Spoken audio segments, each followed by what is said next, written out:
बहुत बहुत स्वागत है बच्चों माध्यमिक शिक्षा विभाग के इस ऑनलाइन शिक्षण व्यवस्था में। मैं मिथिलेश कुमार निषाद, लेक्चरर फिजिक्स, राजकीय जुबली इंटर कॉलेज गोरखपुर से आज कक्षा 11 के भौतिक विज्ञान विषय के साथ उपस्थित हुआ हूँ। आज का हमारा अध्याय मापन तथा मात्रक है और आज हम इसके दूसरे भाग का अध्ययन करेंगे।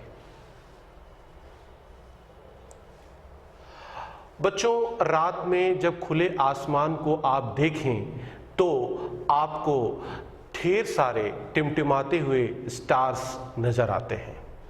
यह एक बहुत सुखद अनुभव होता है, परंतु क्या आपने कभी विचार किया है कि ये जो स्टार्स हैं ये पृथ्वी से कितनी दूर हैं? क्या आपने कभी सोचा है कि आखिर इन दूरस्थ आकाशीय पिंडों की पृथ्वी से दूरी कैसे ज्ञात की जाती है? बच्चों, पिछली कक्षाओं में आपने सौरमंडल के बारे में अवश्य ही अध्ययन किया होगा और आपको ये अवश्य ही मालूम होगा कि कुछ ग्रह आकार में छोटे और कुछ ग्रह आकार में बड़े होते हैं। क्या आपने कभी सोचा है बच्चों कि आखिर ग्रहों का आकार कैसे ज्ञात किया जाता है या किसी आकाशीय पिंड का आकार कैसे ज्ञात किया जाता है? आज के चर्चा के बिंदु में यही केंद्रित रहेगा कि कैसे हम किसी दूरस्थ पिंड की पृथ्वी से दूरी ज्ञात करें और किसी दूरस्थ पिंड का आकार कैसे ज्ञात करें। इस क्रम में बच्चों मैं आपको बताना चाहता हूं, दरअसल आप ये जो कुछ भी आज पढ़ने वाले हैं वो लंबाई का मापन नामक हेडिंग के अंतर्गत ही आप अध्ययन कर रहे हैं। इसमें लंबाई के मापन को दो हिस्से में पढ़ाया जाएगा।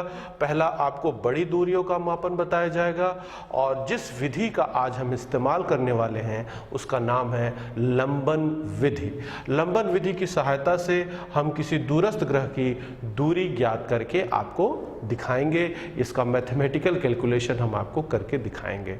लेकिन इससे पहले मैं आपको यह बताना चाहता हूं कि ये जो लंबन है वह क्या है।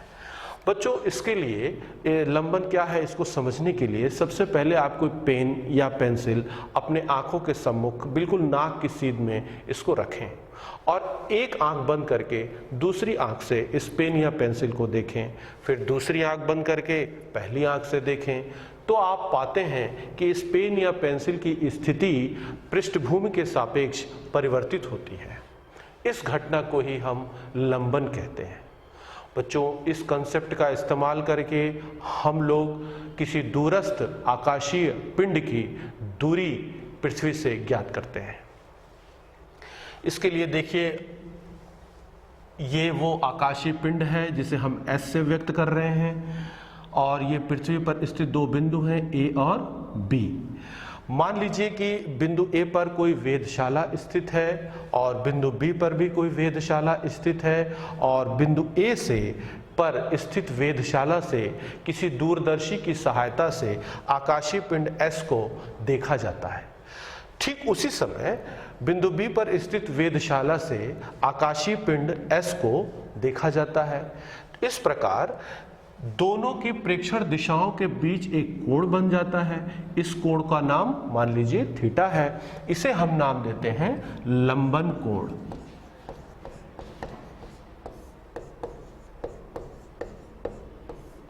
और ये जो पृथ्वी पर स्थित दो बिंदु थे ए और बी, इनके जो बीच की दूरी है इसको हम कहते हैं आधारक। इसे हम स्मॉल b से रिप्रेजेंट करते हैं। इंग्लिश में इसे बेसिस भी कहा जाता है। मान लीजिए कि पृथ्वी से ये जो दूरस्थ पिंड है आकाशीय पिंड, उसकी दूरी कैपिटल D है। बच्चों, अब हम यहाँ पर एक छोटा सा अप्रॉक्सीमेशन लेंगे। अप्रॉक्सीमेशन ये है कि मान लीजिए कि ये जो लंबन कोण है ये बहुत ही छोटा हो। उस स्थिति में ये जो AB है यह एक वृत्त के चाप के जैसा कार्य करेगा, जबकि वो वृत्त का केंद्र बिंदु S पर होगा और वृत्त की त्रिज्या कैपिटल D के बराबर होगी। कुछ इस प्रकार से ये ज्योमेट्री बनेगा।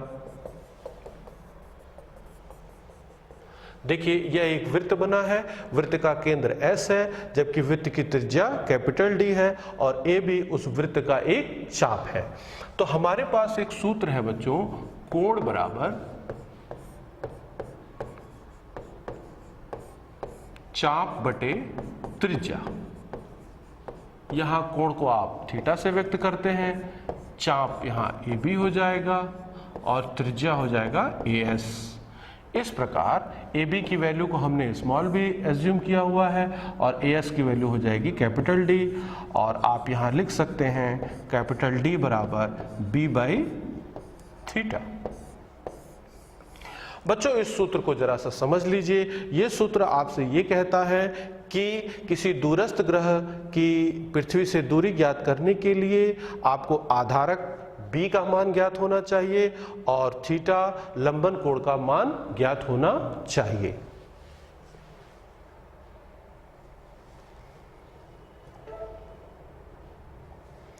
अब हम किसी ग्रह का कोणीय व्यास ज्ञात करेंगे। सबसे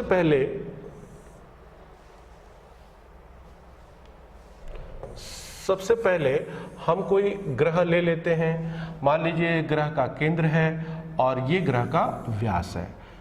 इसके व्यास पर स्थित दो बिंदु हैं A और B, और यहाँ पर पृथ्वी के पर कोई बिंदु S मान लेते हैं। मान लीजिए कि बिंदु S पर कोई वेधशाला स्थित है और वहाँ पर दूरदर्शी की सहायता से इस ग्रह के जो डायमेट्रिकली अपोजिट पॉइंट्स हैं A और B, उन्हें दूरदर्शी की सहायता से देखा जाता है।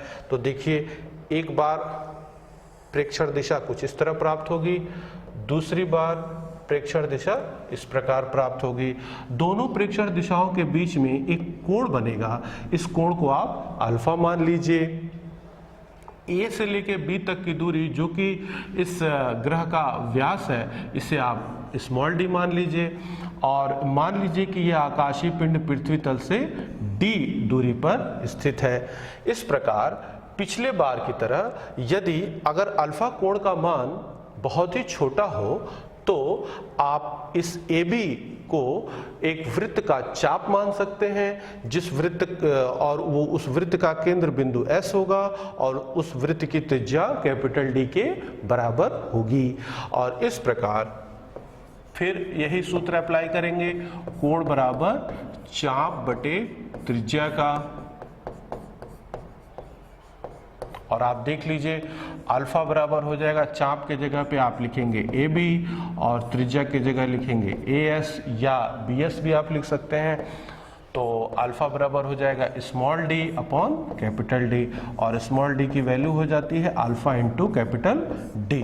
इस प्रकार आप देखते हैं बच्चों कि किसी भी ग्रह का व्यास ज्ञात करने के लिए आपको लंबन कोण अल्फा का मान ज्ञात होना चाहिए और उस आकाशीय पिंड का पृथ्वी से दूरी ज्ञात होनी चाहिए। इन दोनों का यदि हम गुणा कर दें तो हमें उस ग्रह का आकार प्राप्त हो जाता है।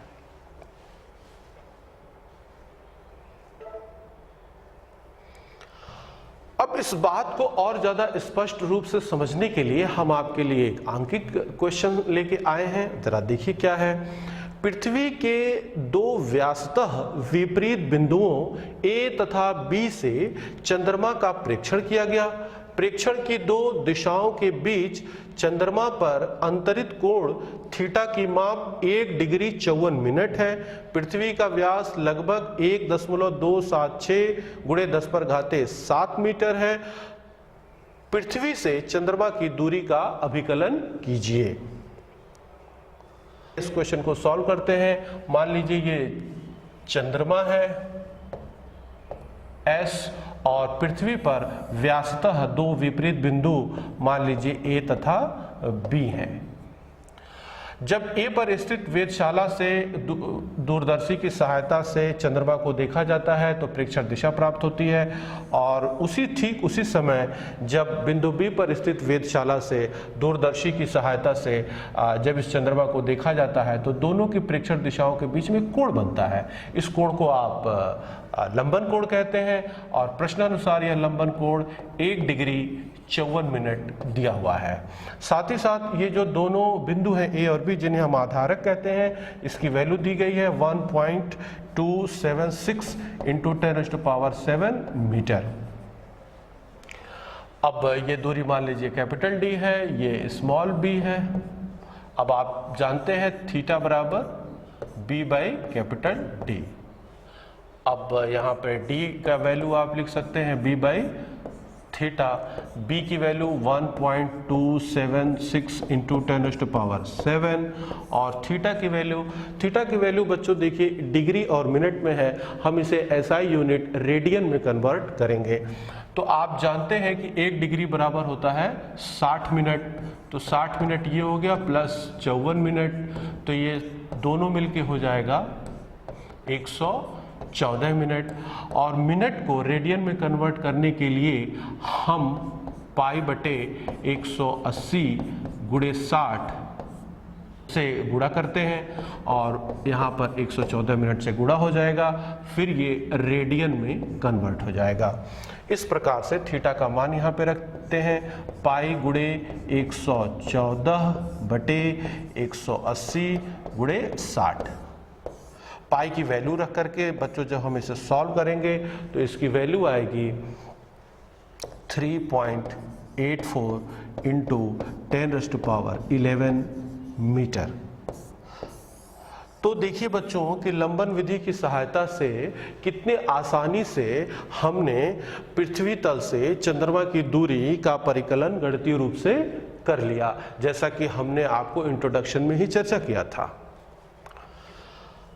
अब हम आते हैं अगले प्रश्न पे।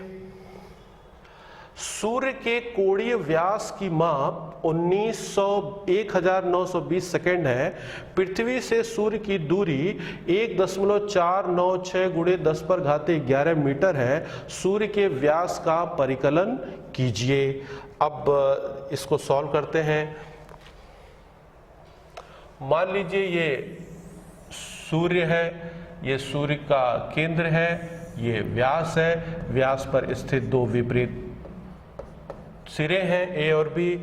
यहाँ पृथ्वी पर स्थित बिंदु है एस, बिंदु एस से एक बार बिंदु ए को देखा जाता है, बिंदु एस से एक बार बिंदु बी को देखा जाता है। दोनों के बीच में प्रेक्षण दिशाओं के बीच बनने वाला कोण 1920 सेकेंड है और ये पृथ्वी से सूर्य की जो दूरी है वो 1.496 इंटू 10⁻11 मीटर है। इसे आप कैपिटल डी बोलते हैं और यहाँ पर ये स्मॉल डी है, ये आपको ज्ञात करना है और इसे आप अल्फा बोलते हैं। सूत्र आपको अच्छी तरह से याद है बच्चों, अल्फा बराबर small D by capital D. तो यहाँ से स्मॉल डी की वैल्यू लिखेंगे तो अल्फा इंटू कैपिटल डी। अब आप आ जाइए अल्फा की वैल्यू 1920 सेकेंड। बच्चों आपको पता है कि हमें कैलकुलेशन करने के लिए सभी भौतिक राशियों को एसआई मात्रक में कन्वर्ट कर लेना चाहिए, इसलिए हम 1920 सेकेंड को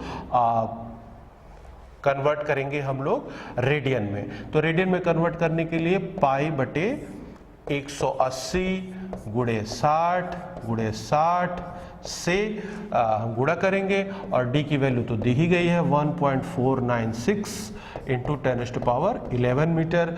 और फिर जब पाई की वैल्यू रख करके इसे सॉल्व करेंगे तो सूर्य का जो कोणीय व्यास होगा उसकी वैल्यू होगी 1.39 इंटू 10⁻9 मीटर।